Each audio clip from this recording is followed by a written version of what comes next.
Welcome to DaAi Headlines. I'm Wendy Chen. Thank you for joining us.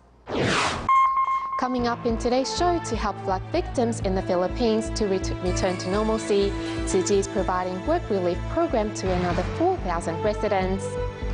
Continuing on our series on DIY green architecture, we meet John Lamori from Canada, who is building his houses in Pingdong with paper.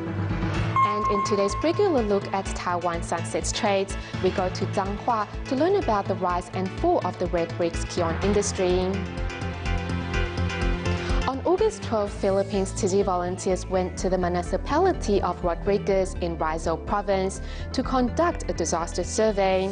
After a meeting with the governor and government officials, a work relief program was established 2 days later, and some 4,000 local residents were invited to join in. Today we are back in the municipality of Rodriguez in Rizal province. Despite the heavy rain, everybody here is working hard. This is the first time Tzu Chi volunteers have launched a work relief program in this area. We see a lot of people wearing gray shirts and using shovels. It is raining hard right now, but everyone is working to clean up the streets just the same. The sun only showed itself briefly, and then the rain began again. The volunteers hope to clean up the streets as soon as possible to prevent further flooding. This is also the first time the Philippines chapter has launched a work relief program in Rodriguez. 53-year-old Marcos works hard to clean the streets, not only to earn money, but also to help those in need. Some people have it hard after disaster, so I also want to help. 70-year-old senior Rosalina has a small body but is full of energy. Her spirit has inspired herself and others to help. When I am not doing anything, my feet hurt. Only when I go out and do something, I feel good. And this is also healthy for my body. I don't like to sit at home. The work relief program, which started in the city of Marikina, has now spread to the municipality of Rodriguez. Many local volunteers happily joined the effort, even without getting pay. The work is hard, but I am very happy. 3 years ago, it was me who got the help from Tzu Chi. Now I am the one to spread the care of Tzu Chi and to help others. This is the village of Casiglan, in which 4,000 people were affected by the disaster.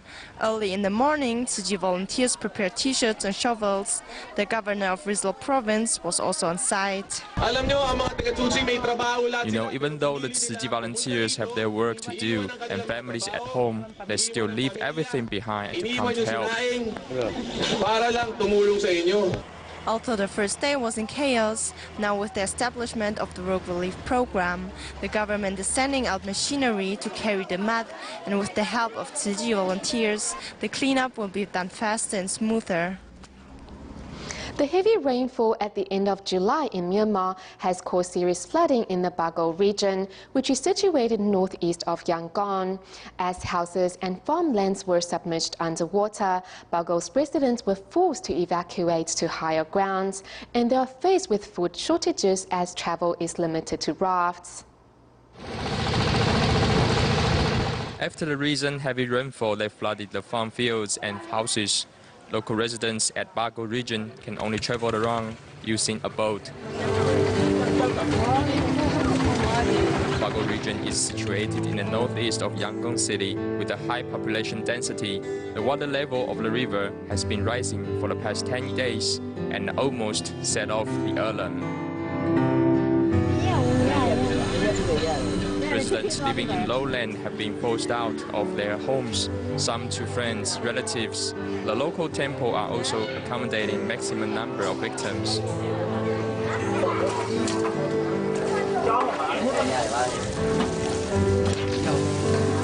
As the flood is not receding, with wet clothing, inconvenient transport, lack of food supply, residents are all shattered.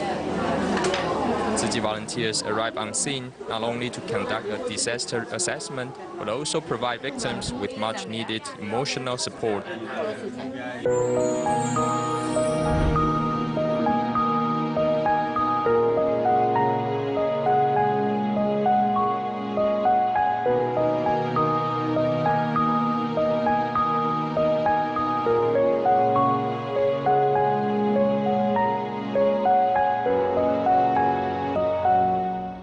Continuing on our feature reports on Hong Kong, today we look at the government program that was established to deal with its garbage problem.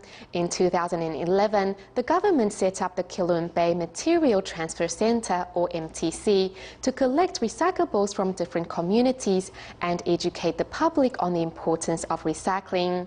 Now Tzu Chi is working hand in hand with the government in hopes of turning Hong Kong into a greener city. This is the Kowloon Bay Material Transfer Center, and this place is about 1,300 square meters. This is the working area, this is the storage room. There's even a classroom that can fit 80 people. In 2011, the government of Hong Kong established the Kowloon Bay MTC, and with the government providing land and funding, the public was invited to bid for the project. We started to be recognized by the media and newspapers after we established our recycling point. There were many reports on Tzu Chi practicing recycling in Hong Kong, so the government invited us to bid. Starting from 2010, Tzu Chi established the first recycling point in Hong Kong, and in less than 2 years, another 20 points were established. 它这个政策改变公众一种观念，就是说。 Tzu Chi has changed our perspective on recycling and taught us the importance of cherishing resources. It teaches us to practice recycling and treat it as a part of our lives. The purpose of establishing the MTC is for demonstration and promotion. The government hopes more environmental groups will visit us here.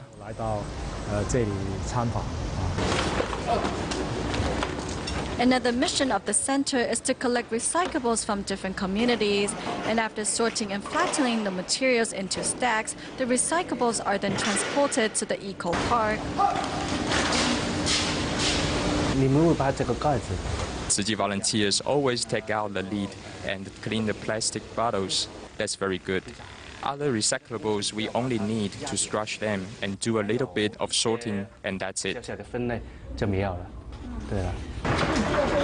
The volunteers have plenty of experiences in recycling. However, working with the government for the first time, there are still many things they have to learn from scratch. Each step is very important. We need to record the amount of plastics we collect, and each month we will have a report that needs to give to the Environmental Protection Administration. To make sure everything is correct, the volunteers follow each step carefully. Despite the heavy work, we see a girl working along the volunteers. The iron materials are very heavy. At first I was used to this job and couldn't push anything, but I learned from the Tzu Chi brothers how to control the heavy machines that I normally won't use. I gained a lot of experiences and I'm very happy. When there are less recyclables, the volunteers and employees start to do recycling for Tzu Chi.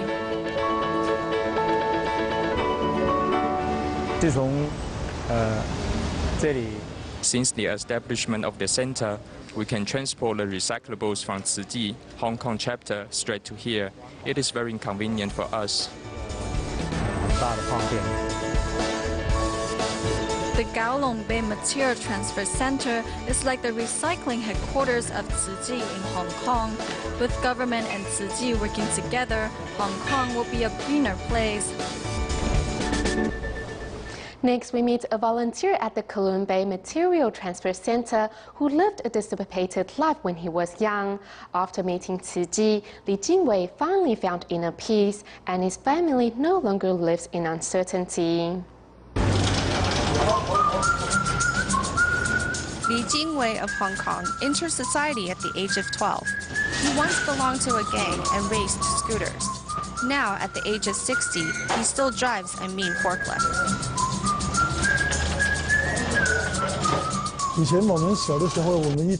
When we were young, we wanted to make a name for ourselves in the world, so we all got a tattoo to differentiate ourselves. There were 6 of us.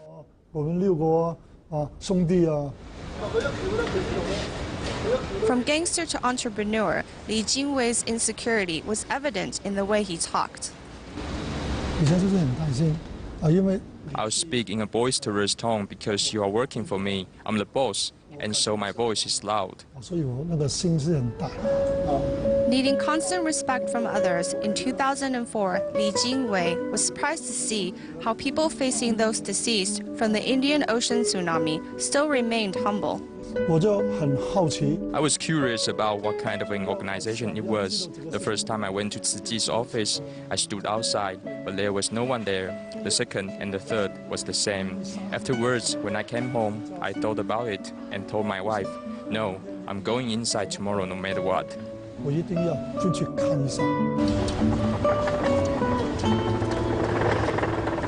Li Jingwei, fourth time was a charm. His title switched from boss to volunteer. Now working at Gaolong Bay Material Transfer Center, I'm very happy. No worries, no stress, just tiredness, but I'm happy. Now, Li Jingwei finally has a peace of mind. He even makes fun of his past lifestyle. Now this is funny. I think it looks like a chicken, not an eagle, a chicken. From a soaring eagle to a grounded chicken, wife Zheng Baozhu also left the uncertainties of life behind. Before, I'd make dinner every day, but if he wasn't coming home to eat, he wouldn't call. He didn't even tell me to start without him. It was always me waiting for him. He used to be like a glass slipper. His curfew expired at midnight. With Tzu Chi's magical powers, Zheng Baozhu transformed from Cinderella to a princess. Her husband returns home promptly, but sometimes there is no dinner. Once I had a fight with her, and she didn't cook dinner for 2 days, so I've learned my lesson. Once a gangster with no fear in life, Li Jingwei now treasures his home-cooked meals as he no longer lives a dissipated life.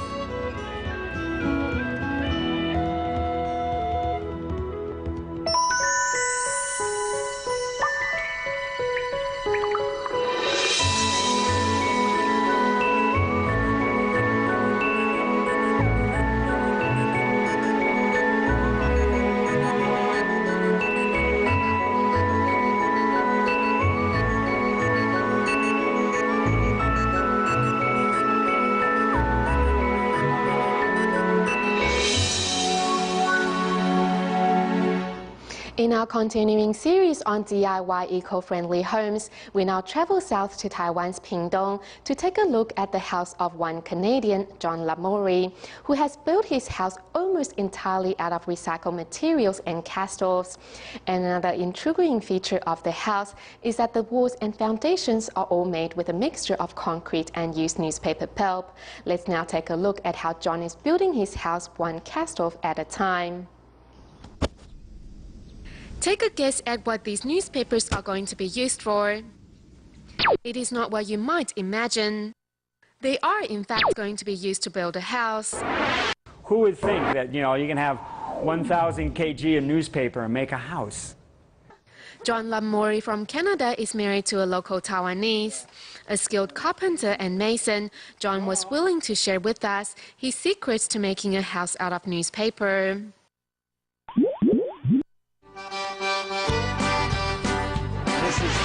The original, these are the tile, bricks. Although paper can be made into a house, it is not as simple as just stacking up newspaper. What first needs to be done is turning the paper into pulp.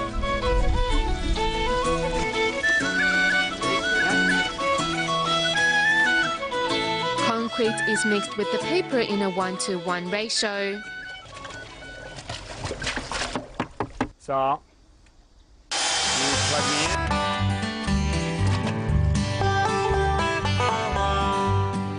I started driving down the road, and nearly all the paper came out. It's so much power. So now, I use this, and then I clamp.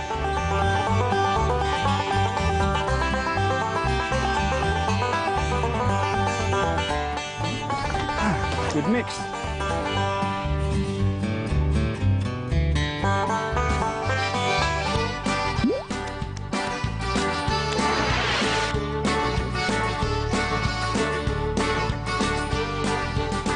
After putting a plastic bottle into the concrete mixture, then wait for a few minutes, the paper pulp is then layered on top. And this, when we do with the children, is sort of hands-on, and they're going, ooh, ooh, ooh, yuck. After 2 weeks in the sun, the bricks are ready. So if you look at the shape, there's the round, and then it goes to the top inside here. And just connect there. There's Shweni dins it into the wood. And Shelley's, I'm laying the bricks, and she just putting in some of the. And that's that wall over there.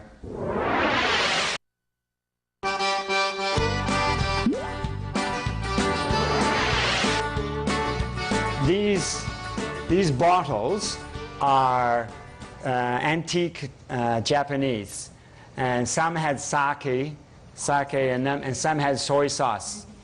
But this big one is an old antique water bottle. I wanted the idea of like fireworks, so it goes shh, and then the water comes back down. Even this tile is recycled from a demonstration house in Pingdong. The bar is made from, see this is heiban, you know, blackboard in school, and see you put the chalk.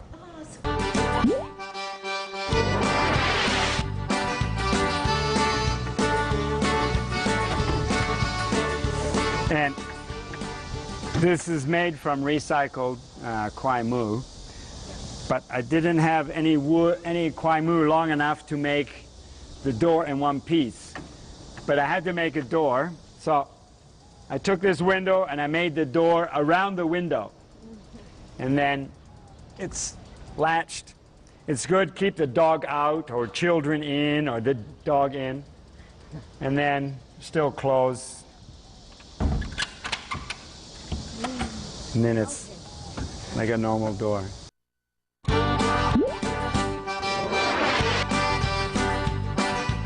The bicycle wheel frame is recycled as well. Oh, okay.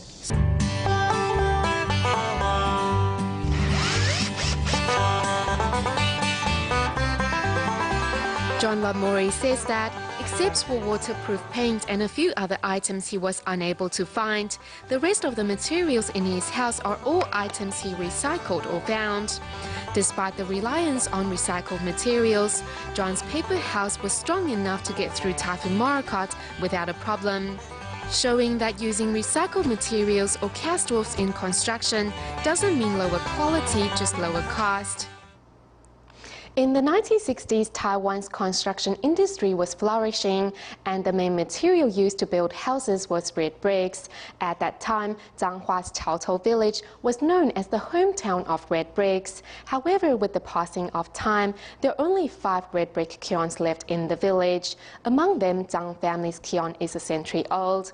Though the 4th-generation owner, Zhang Chenyuan, struggled to make it through the fall of the industry, nevertheless, they worked together as a family and have successfully turned their kiln into a tourist attraction and are even producing custom-made products with red bricks.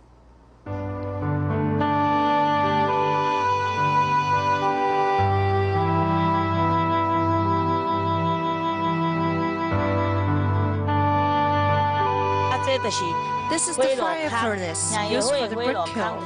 There are furnaces on both sides. Walking inside this HI-grand kiln is like walking inside a time machine, as one is reminded of the good old days. The brick kiln really reminds me of the past. We lived with working in the kiln. I'm feeling nostalgic now. The industry has faded. It's a pity come to think of it. As most of the residents here worked in the brick kiln industry from when they were still young, many still remember bits and pieces from the past. In the early days, 80% of these communities' residents worked inside a brick kiln factory, so they have become very fond of bricks. Of course, seeing the decline of this business, most feel sad.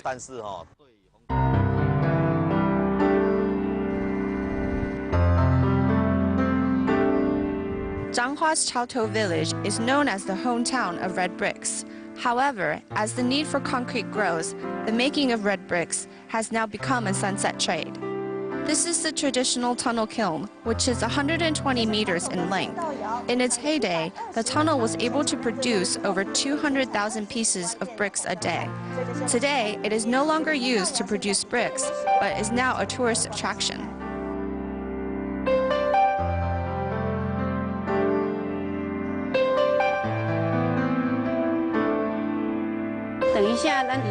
You must make sure the difference in layers is obvious, which means this side we must lightly cut at the edges.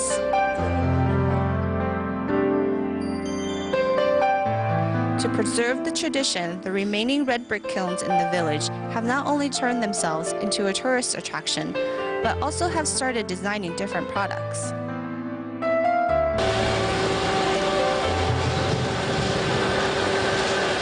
There's still air inside, so this needs to go back to the machine to be blended again. We need to make a smooth surface like this, where there is no lines. It will look great only when we see these to make red brick-related products. 10 years ago, as the industry was going through a major transformation, Zhang Chenyuan devoted himself to design new molds for the bricks. Nevertheless, he became depressed after some failures. At that time, I was really depressed, I was really down, and I kept on thinking of ways to overcome those obstacles. Zhang put himself under immense pressure, to the point that he even tried to end his own life. I was not willing to let the business my grandfather and my dad left me disappear in my hands, so I kept thinking, no matter how difficult it is, I have to see it through. I have always felt that red bricks were his life. Seeing how determined he was, I thought as a wife I should give him my full support. With his family's encouragement and support, after a year's research, Zhang finally found his answers. The fourth-generation owner's sole wish is to preserve the legacy his father and grandfather passed on to him. This can be used like concrete. There's holes through here to make it more real. The fifth-generation owner, Zhang's eldest daughter, is an architect, while his other daughter studied landscape design. Both hope to put what they have learned to good use. We need to make a breakthrough and change people's perspective on how red bricks are solely used for construction purposes. So we are slowly trying to come up with different products made of bricks. Adding creativity to the traditional material and giving customers the option of personally designed products, the future of Zhanghua's red brick kiln is looking bright. And the Zhang family all vows to work together to ensure the beauty of red bricks shines on. At the end of our show today, we go to China's Xiamen, where city volunteers regularly visit the local nursing home every month. On the most recent trip last Sunday, the caregivers not only accompanied the senior residents, but also provided food bath, nail trimming and hair washing services. We'll leave you with these images. Thank you for watching DaAi Headlines. Goodbye.